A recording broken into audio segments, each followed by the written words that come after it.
नागपंचमीला आवर्जून केली जाणारी आपली पारंपरिक गव्हाची खीर, पण ही खीर साखर न तर गुळापासून बनवली तर आणखीच भन्नाट लागेल। मग गुळाची खीर एकदम मऊ आणि क्रीमी कशी बनवायची, चला तर मग लगेच रेसिपीला सुरुवात करूया। सर्वप्रथम इथे मी आपले जे डेलीचे जे आपण वापरतो ते गहू मिक्सरला अगदी पल्स मोडला फिरवून घेतलेले आहेत मिनिटभर। या प्रकारचे गव्हाचे तुकडे अगदी मार्केटमध्ये देखील भेटतात, तुम्ही ते देखील वापरू शकतात, पण इथे मी हे घरीच बनवलेले आहेत। हे मी जवळपास पाव वाटी घेतलेले आहे, तर 2.5 वाटी पाणी घेते, बघू शकतात व्हिडिओमध्ये दाखवल्याप्रमाणे। गहू शिजायला थोडं जास्तच पाणी घालायचं आहे, हे तुकडे अगदी जास्त फुलतात आणि क्रीमी होतात, त्यासाठी अगदी 2.5 ते 3 वाटी पाणीचा वापर केलेला आहे। आता आपल्याला याला जराही धुवायचं वगैरे नाही आहे, कुकरचं झाकण बंद करून आपल्याला अगदी 3 विसल घेऊन घ्यायचे आहेत। हे शिजवताना जराही याच्यात तेल तूप कशाचाही वापर न करता शिजवून घ्यायचे आणि गॅसची फ्लेम मी अगदी मिडियमलाच 3 विसल करून घेतलेले आहेत, म्हणजे छान पद्धतीने शिजतात। आणि शिजताना थोडं अगदी मऊ शिजले गेले पाहिजे, त्यासाठी आपल्याला जराही हाय फ्लेमला शिजवायचं नाही आहे, अगदी मीडियम फ्लेमला शिजवायचे। बघू शकतात अगदी आपलं पाणी परफेक्ट वापरलेलं होतं, म्हणून अगदी दाटसर झालेलं आहे आणि अगदी मऊ शिजलेली आहे। आता आपल्याला चम्मचने जसं आपण वरणाची डाळ मिक्स करतो त्या पद्धतीने उलट्या स्पूनने व्यवस्थित मिक्स करून घ्यायचं आहे। बघू शकतात याच्यामध्ये मी जेवढे गव्हाचे तुकडे वापरलेले होते इथे मी तेवढंच गूळ घेते। अगदी याच्या जागेवर तुम्ही अर्धा गूळ अर्धा साखर देखील वापर करू शकतात, पण नुसते गुळाची खूप हेल्दी पण होते आणि खायला खूप छान लागते। मी गुळाचे थोडे मोठे तुकडे घेतलेले होते, त्यासाठी गरम आहे तेवढंच ॲड करून घ्यायचे, म्हणजे गूळ छान पद्धतीने मेल्ट होतो आणि व्यवस्थित एकजीव होतं। आता आपल्याला स्पूनने व्यवस्थित मिक्स करून घ्यायचे। आता परत आपण गॅसकडे वळूया।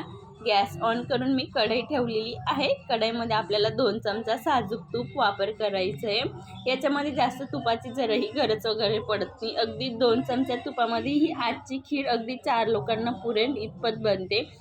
याच्यामध्ये मी 8 ते 10 मनुके, 5 ते 6 काजू, 5 ते 6 बदाम आणि 10 ते 12 खोबऱ्याचे तुकडे ॲड केलेले आहेत। आता आपल्याला छान अगदी कलर चेंज होतो तोपर्यंत तुपात परतवून घ्यायचे। बघू शकतात हे परतताना आपल्याला गॅसची फ्लेम मंदच ठेवायची, जराही हाय वगैरे ठेवायची नाही तर तूप हे जळू शकतं, त्यासाठी अगदी मंदच ठेवायची। आपले जे मनुके काजू बदाम छान कलर चेंज होतो आणि अगदी नॉर्मल फुलतात तोपर्यंत आपल्याला तुपामध्ये परतवून घ्यायचे। बघू शकता छान फुलायला लागलेले आहेत आपले मनुके।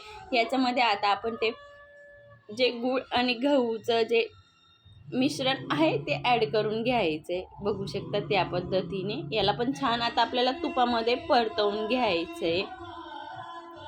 अगदी 2 ते 3 मिनिट छान तुपामध्ये परतलं की याच्यामध्ये अगदी तुपाचं छान फ्लेवर उतरतो, त्यासाठी अगदी आपल्याला व्यवस्थित तुपामध्ये परतवून घ्यायचे। आजची खीरमध्ये आपण फक्त 1 कप दुधाचा वापर करणार आहोत। ही खीर बनवण्यासाठी जास्त दूधही देखील लागत नाही, इथं दूध ॲड केल्याने खूप छान टेस्ट येतो। मी थोडी अगदी दुधावरची मलाईसुद्धा ॲड केलेली आहे, याच्याने अगदी आपली खीर आहे ती अगदी क्रीमी दाटसर होईल, त्यासाठी आवर्जून वापरा।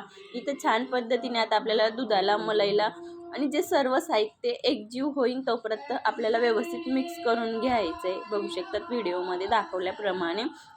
आणि जर तुम्हाला खोबऱ्याचे तुकडे एवढे मोठे नाही आवडत असाल तर तुम्ही बारीक किसून देखील ॲड करू शकतात। आता छान पद्धतीने आपल्याला खीरीला 2 ते 3 मिनिट व्यवस्थित उकळी काढून घ्यायची। बघू शकतात अगदी क्रीमी आणि दाटसर टेक्स्चर आलेलं आहे। याच्यामध्ये मी थोडं जायफळ आणि वेलची पूड ॲड करते, अगदी तुम्हाला हवं असेल तर तुम्ही नॉर्मल वेलची पूड ॲड केली तरी चालेल, पण याच्यात आपण गुळाचा वापर केला आहे म्हणून जायफळ पावडरने खूप छान टेस्ट येतो आणि खायला अगदी छान लागते।